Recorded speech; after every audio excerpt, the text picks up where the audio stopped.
देख रहे हैं जमीनी हकीकत न्यूज नेटवर्क। अपडेट यूपी संभल से। लगता है नफरती चिंटुओं का पेट अभी मणिपुर से नहीं अफरा। क्या इसीलिए नफरती चिंटुओं ने पूरे देश को मणिपुर बनाने की ठान ली? उत्तर प्रदेश के संभल में हुआ विवाद और उसके बाद की हिंसा में 4 लोगों की मौत। योगी आदित्यनाथ की सरकार, उनके प्रशासन, उनकी पुलिस की नाकामयाबी नहीं बल्कि मुसलमानों के खिलाफ उनकी नफरत का नतीजा है। जिस तरीके से खाकी वर्दी पहनने वाले चिल्ला चिल्ला कर कह रहे हैं गोली चला बे, जिस तरीके से सर्वे करने वालों के साथ नारेबाजी करते लोग चल रहे हैं, ये इस ओर इशारा करता है कि षड्यंत्र के तहत पूरा मामला रचा गया एक पैटर्न है, जहां सुर्खियां बटोरने के लिए कुछ लोग लोअर कोर्ट में अपील डालेंगे, फिर ऑर्डर आएगा, मस्जिदें खोदी जाएंगी, बवाल होगा, नफरती चिंटू अपनी राजनीतिक रोटियां सेकेंगे। लेकिन जिन लोगों की जान जाएगी उसका जिम्मेदार कौन? कौन देश में हर वक्त नफरत भड़काए रखना चाहता है? कौन चाहता है हर वक्त सियासी उबाल रहे? कौन मारने काटने नफरत की बातें करता है? इस देश को बांटने का एजेंडा आखिर नफरती चिंटू जैसे लोग क्यों चला रहे हैं? क्या मिलेगा नफरती चिंटुओं को देश को जलाकर?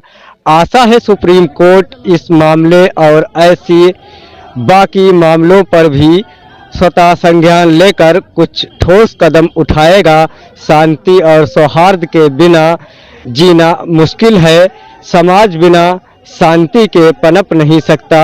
एक बात याद रखिएगा, आपके बच्चे को दंगाई बनाने वालों के अपने बच्चे अमेरिका और इंग्लैंड की यूनिवर्सिटी में पढ़कर मौज काट रहे हैं।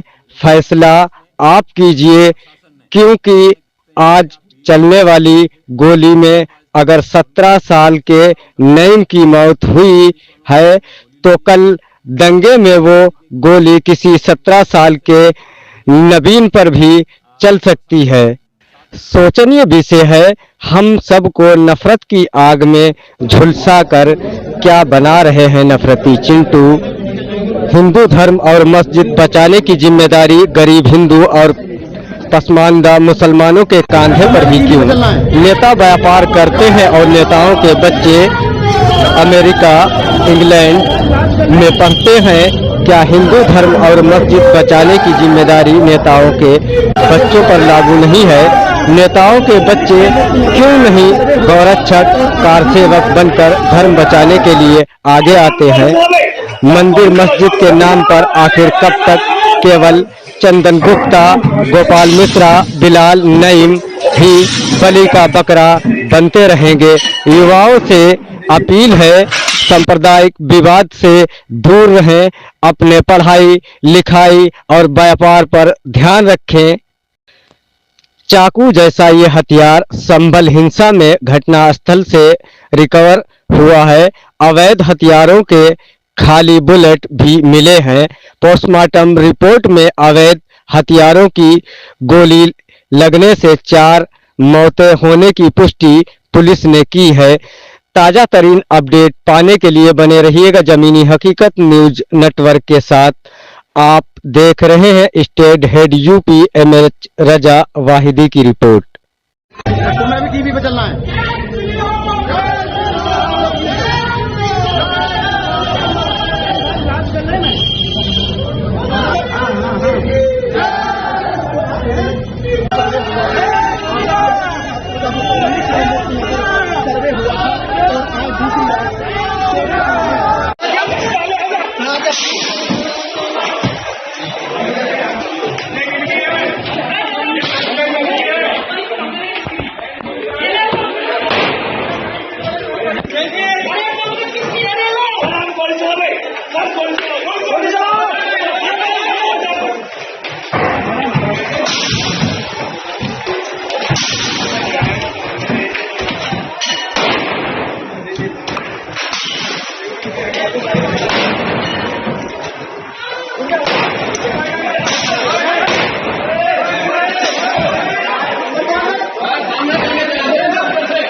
क्या भीड़ के जो बलवाई थे, पत्थरबाज थे, उनका क्या मकसद था, उनका क्या उद्देश्य था।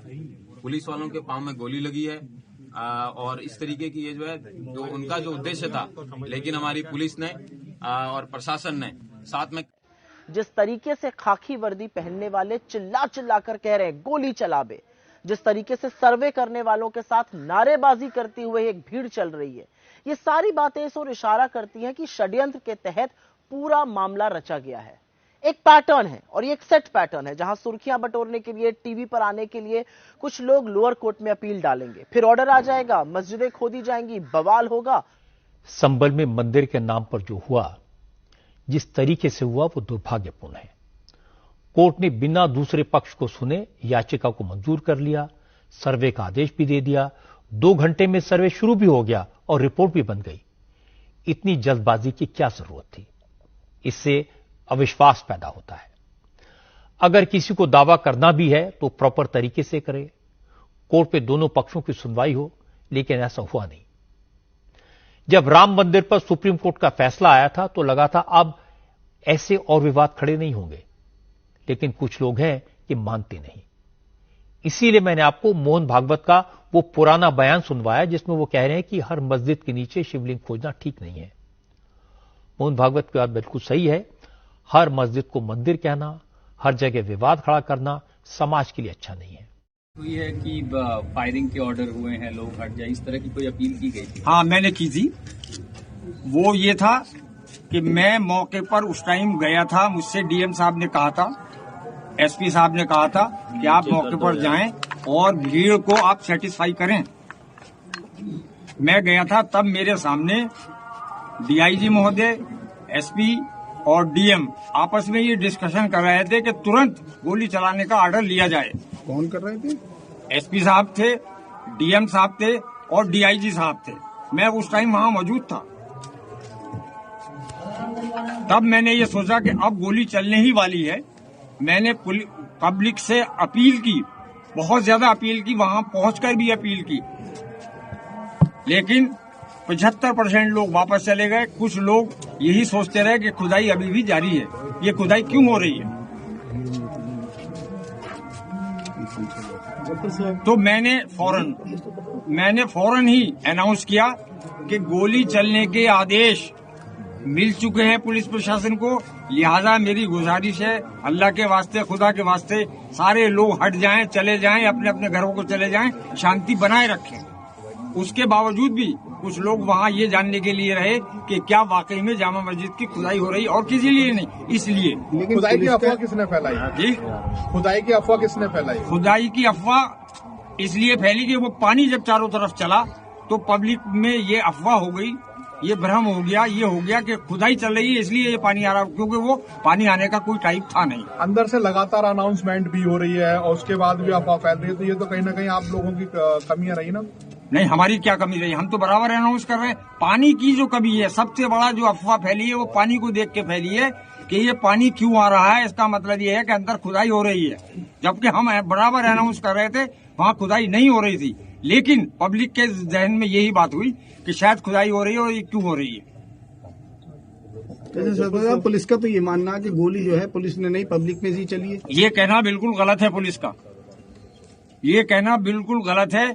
पुलिस गोली हमारे सामने चला रही थी, मैं मौके पे मौजूद था। पब्लिक की तरफ से मेरे सामने कोई गोली नहीं आई।